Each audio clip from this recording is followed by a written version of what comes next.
but today is Money Monday. So we got to talk money. We got to get the people hip to that guala, that guacamole. Yesterday I was at the Easter gathering with my family, my beautiful black family. And my cousins came up. They said, cuz, I need help. I said, what's going on? They said, I'm over here gambling on the sports, but I want to get into the stocks. I heard you know stocks. I know stocks, cuzzo. So I gave him a 2-minute lesson on stocks. Real quick. You know how I do. I'm the best teacher out here. Hotep, you're a genius. HotepJesus.com. Yeah, I know. Yeah, if anybody has seen me teach spades, I can teach the crypto markets to anybody. So I gave him a nice NASA lesson on the markets. Yeah, I know. A nice NASA lesson on the markets. So we can get our cousins trading stocks, investing in their future. She's 27. She's 27 years old. I said, okay, you're not doing too bad. We got to start your portfolio now. I told her move your 401k to a Roth IRA. That's step 1. Step 2, we got to get an auto invest account going for you. You know what I mean? We need an auto invest account. And after that, we're going to get into the nitty gritty of things. Now, financial advice, do your own research. Does anybody know what season it is? Can anybody tell me? Let's get into it.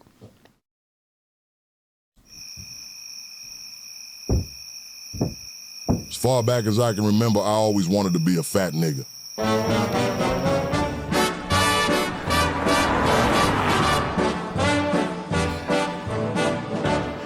Back when I was a kid, I was just skin and bones, trying to bulk up on corner store snacks, dreaming of the big leagues. While other kids wanted to be athletes, I wanted to be like Big Oxtail Tony. He used to roll through the block in a Cadillac Eldorado, gold ring glistening. They didn't run from trouble. They waddled into it, heavy and unbothered. The streets respected mass. And I knew if I could stack plates and stay loyal, I'd earn my fold. Fat niggas didn't ask for shit. They ordered. Every table had a name. Every belly had a story. That's Big Sauce Sal. Ate 3 turkeys during the sit down. Lil Butter, don't let the name fool you. He 480 on a good day. Cloggy Carmine had a heart attack at the blackjack table and kept playing. Greaseball Benny deep fried his own shoes once just to prove a point. Meatball Mike, Yak Joey, Garlic Bread Gary, all legends in their own right. In this life, loyalty mattered, but belly was power. You don't just eat with kings, you become one. And once you earn your fold, you never go hungry again.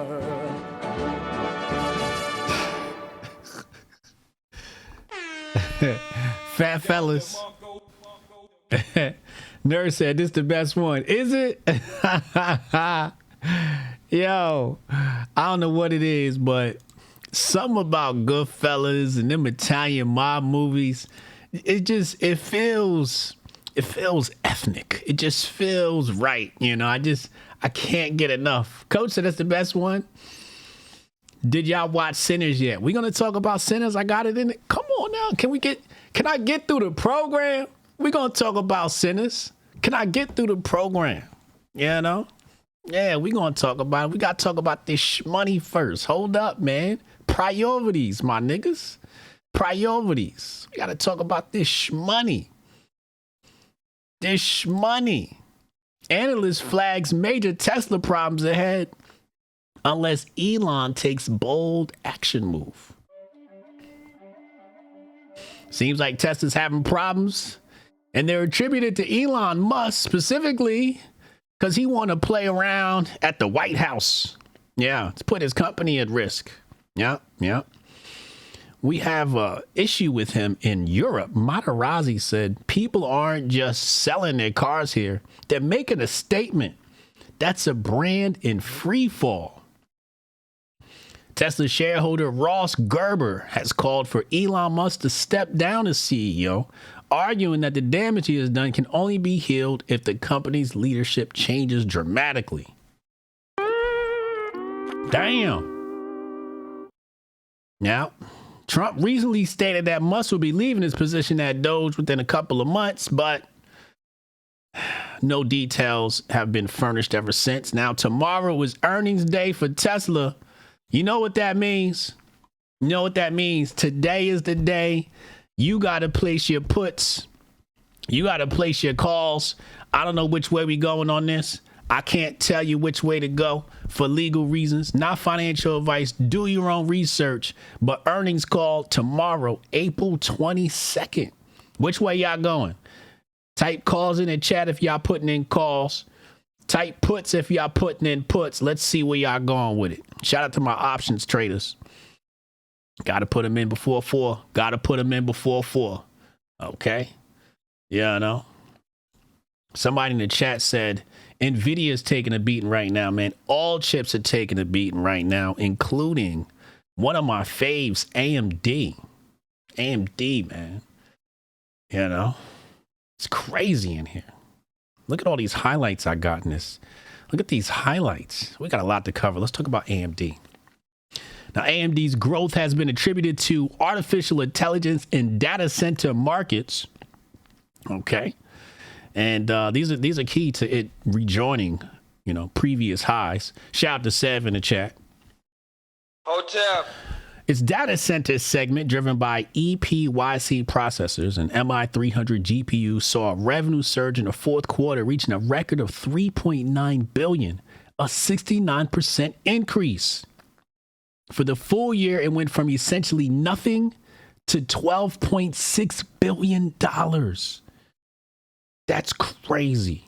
Partnerships with Microsoft and Alphabet, aka Google Cloud bolster demand for AMD's AI chips. Analysts project a 22% revenue increase for fiscal 2025 to $31.5 billion, fueled by a $500 billion AI GPU market by 2028. I'm telling you right now, if you remember it was crypto? If you ain't in crypto, if you ain't in AI, now you're going to get left behind. I'm telling you right now. The AI GPU market by 2028, where AMD could capture a 10% share, adding $50 billion annually. What the hell? That's crazy. That's crazy money. Wall Street's average price target of $145 per share implies 66% upside, with some forecasts saying it could reach $250, but it's not all good news. We got to give you the bad news too. I got to be honest with my chat. We got to be honest. However, significant hurdles loom. NVIDIA's Blackwell chips outpace AMD's offerings and threaten market share. So basically, you can hedge your bets. If you bet on NVIDIA, if you bet on AMD, you're basically hedging your bets in the AI chip market, cloud, business, all of that good stuff, okay? So AMD, NVIDIA, these are your chip guys, all right? U.S. and the U.S. China Cold War obviously is what's damaging NVIDIA, what's damaging the stock price of AMD. But as they say, buy low, sell high. You see what I'm saying? AMD strategic acquisitions, okay, like ZT Systems, enhance its AI ecosystem, and its 25% share in x86 servers strengthens its moat. If AMD sustains data center momentum and navigates export challenges, $120 is achievable.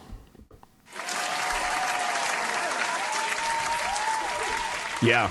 I love AMD. I've been there, been holding AMD stock for a really long time. And, I can't stop talking about it. Let's take a look at the chart. Let's take a look at the chart. Oh my God, it's a bloody bath. It's a bloody bath for AMD. Let's look at the 5-day chart. Here's the 5-day chart out here. Jesus Christmas. Oh, $84 is trending. Is trading at right now. $84. Look at the 1-month chart. It's choppy.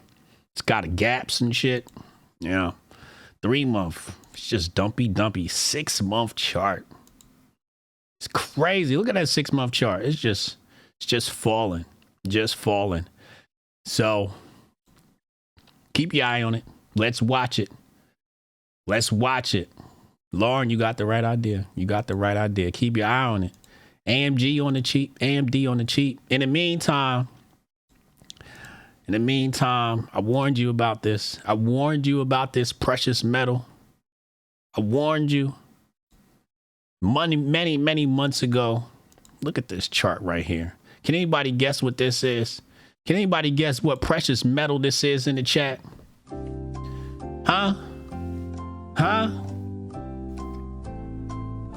You better believe it. That's gold. Remember what he was talking about? AU. Yeah, that's a real brother right there. Oh, this a real hotel. Yeah. Look at that. Look at that. Crazy. Remember we were talking about England shipping that gold to New York? And I was like, what's going on with gold? Well, that was a little bit of a dog whistle for you guys. Not financial advice. Do your own research. Gold reached all-time highs. New all-time highs. Yeah. Check it out. Hedge your bets. Get a nice balanced portfolio. That's the best thing to do. You want a balanced portfolio. You don't want to be too stock heavy. You want to balance it out. Get you some pharmaceuticals. Get you some tech stocks. Get you some food stocks, some commodities. Maybe a little bit of bond exposure. A little bit of bond exposure. It doesn't hurt. Anyway, let's talk big money. Let's talk big dog money. Okay. That money that's outside of our reach. The Bank of International Settlements has published a report on crypto. They said the crypto market has officially reached critical mass.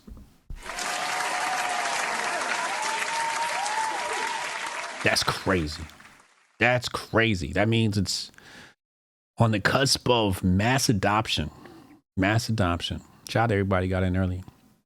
Now, you have some critics here in this report, which I thought was very weird to include this. It says crypto market is a means for redistribution, wealth from the poorer to the wealthier. But they show the FTX debacle as an example. I'm like, that's not a good example. I mean, that's what happened, but that's not a good example. FTX was a big scam. Sam Bankman-Fried's in jail for it, which I'm surprised that even happened. Anyway, another individual, Ulrich Binsiel of the ECB, he says Bitcoin as redistributing wealth from late investors to earlier ones. That's what he says. I don't know. We're going to have to see, Seems like they're talking out two sides of their mouth. Now, they did talk about regulation. They said the options are ban, contain, or regulate. Obviously, we know they're trying to regulate. And then they continue and said TradFi might start using DeFi smart contracts with TradFi.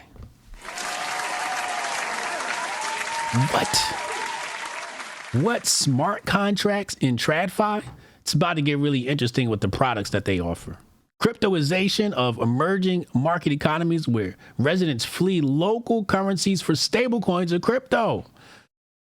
We talked about this in the past. It's Javier Milei should have stablecoined up. So that's what people are going to start doing. We're going to see people in foreign nations, third world nations are going to be moving to that USD, that stablecoin.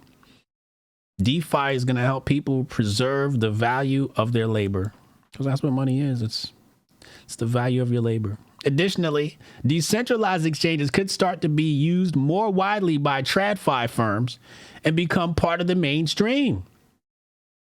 TradFi firms using DeFi exchanges. What is going on in the crypto world? However, there is some downside. With those regulations, they're calling for KYC, know your customer. They want disclosures, adequate training, and qualifications for market professionals. The usual communist stuff that comes along with this. It's not always going to be peachy king. Was it peachy queen? Peachy clean? How does it? What is it? I don't fucking know how to say that shit. Whatever it goes. KYC, you mean real ID? Here we go. Oh, this a real hotel brother. Speaking of stable coins, Circle's making big moves. Peachy King. There you go. Peachy King. Thank you, Rob. Circle's making moves. They got an announcement coming tomorrow. They got an announcement coming tomorrow. A big announcement. $60 billion market cap USDC is launching a new payments and cross-border remittance network on Tuesday. He said this is the company's next move. Okay. 87th floor, the One World Trade Center.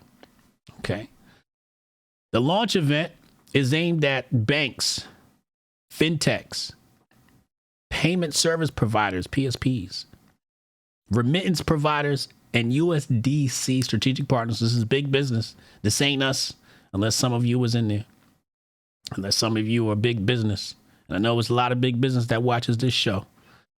So we're going to look out for that announcement. I can't wait to see what they got cooked up for tomorrow. It's going to be muy interesante. Muy interesante.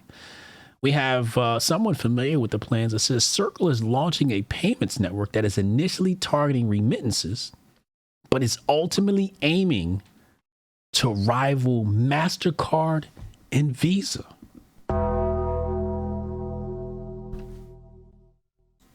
Our whole world is about to change. Them stable coins, DeFi, everything you thought you knew is now the old. And that's our money update for the day. Shout out to my people that is here enjoying Money Monday. If you're on YouTube, make sure y'all make the switch. Kick.com/The Griff Report. It's where the fun is at. It's where the chat is at. It's where the love is at. It's time to talk about these griffs.